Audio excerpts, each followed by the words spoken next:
Good afternoon all. I'm just looking around the workshop today to try and get inspiration for my next video, whatever that might be. So one of the ways I do this is just sort of browsing all the various storage boxes and things that hold all the various modules I've got, trying to decide what to do next. Another way of getting inspiration for the videos is post, what's just come in through the door, but I don't think either of these are particularly interesting. Not really enough even for a post bag video.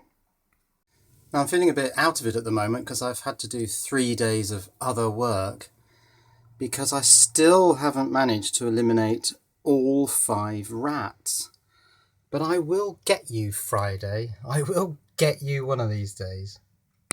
Now I'm thinking about LEDs. I haven't done anything with LEDs for a while, so I think I'm going to have a look through this component tray. These are the ones that I got from Class Olson. They've got a see-through lid, so they're quite handy for seeing what's inside. And finding stuff is a perpetual problem in here. I'm pretty sure there's some LED stuff in some of these trays. These came from Wilkinson's, or Wilco. They're very cheap. These individual ones at the top I think were less than £1 each. Now what's in here? 2 packs of loom bands. Oh, I wonder what they're for. There's a load of boxes up here near this bubble wrap, which dates back a bit. These boxes where you order stuff from China and they come in these fairly standard boxes, and I've collected them and they make a nice little storage system. And these big long RS boxes. What's that? Pantograph. Yes, this was a little distraction a few years ago. I came up with this idea that you could use a pantograph as the basis for a pick and place machine, but it never came about. Probably never will.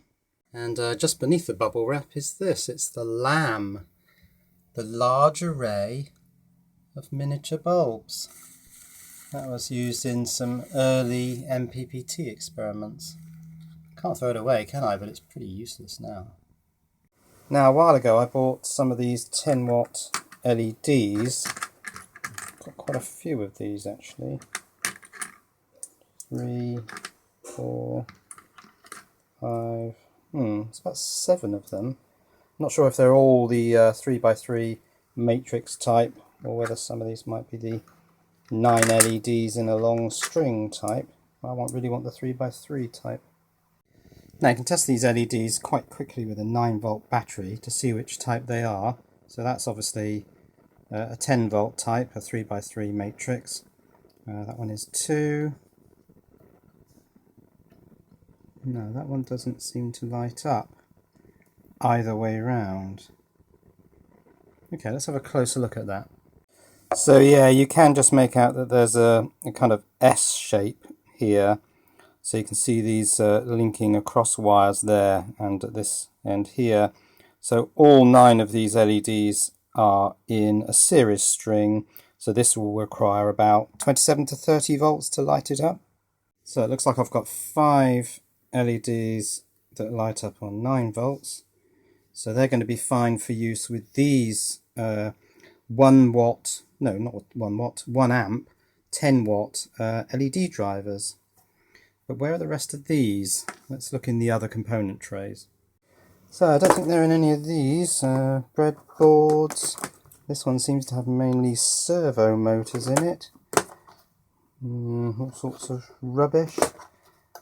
And what's that? Oh, these touch switch things and that MP3 player. Okay, let's take these 4 off. Next layer. There they are. So, yes, I bought. Oh yes, there's 4 of these, so that's 5 of the little 10 watt drivers in total. Good. So I think the next video is going to be about configurations of these LEDs, because people ask me, yes, you've shown us how to drive one of these, but what about driving 2 or 5 or 168 of these LEDs? So what I'm going to do is I'm going to attempt to drive 5 in series. Now that's going to need about 50 volts, so that's going to be looking for a step-up converter of some magnitude. Then I'm going to try driving 5 in parallel, I think. Of course that's going to need a lot of current. So what I'll do is I'll attach them to this piece of aluminium, so I'll drill that, mount it onto the back of my LED project board, and then ask the question, well, are you better off at the end of the day just driving each one of these individually with its own little 10-watt driver, or can you find a configuration, series, parallel, or even series parallel, that is more economic than this way of doing it? Yeah, I think that'll be the next video. So that's good, that's the next video sorted, but let's hang my project board back on its little hook here. But there's so much more in here to do, so I'm going to have a look around at what else I can do to follow the LED video. Now, where are they? Not there. Ah, there they are. Now these are the little replacement MPR 121, I think they're called, MPR 121 12-way touch switches, because I want to get back into a project that I was doing last winter, which is this, my musical organ thing, which I want to become a chord organ eventually. So you press a key and it plays a whole chord. Now this touch switch has 2 of the pins not working, as I remember, so I'll take that off and replace it with another one, so we'll get that working. The Arduino also seems to have gone missing. Oh yes, that's because I took it off and put it on this, which I want to use for my GPS experiments. I'll have to find another Arduino. Actually, I think I had some of those through the post recently. But where's that sine wave generator thing? I think it's probably in this Arduino one. Let's have a look. No, I'm not so sure now. I think I had a sort out of this recently. This is now just literally Arduinos, USB to serial converters, programmers. What are these? Oh, little regulator boards. So no, not in there. I thought it might be in this one, sensors, but I don't think it is. These are real-time clocks. I thought it might be that. But no, that's also a real-time clock. There's the GPS sensor in there, some PIR sensors. No, not in there. It's not in here either. This is transceivers, and it does seem to be mainly these NRF 24L01 transceivers and the adapter boards. And there's a high power one. Where's that sine wave generator? Well, I found the first one I got, which is this AD9850 with the 125 meg crystal, but I can't find the second one I bought, the smaller one. Let's have another look. Aha! Yes, I couldn't see it for looking because it's a lot smaller than I remember it. This is it. It's an AD9833.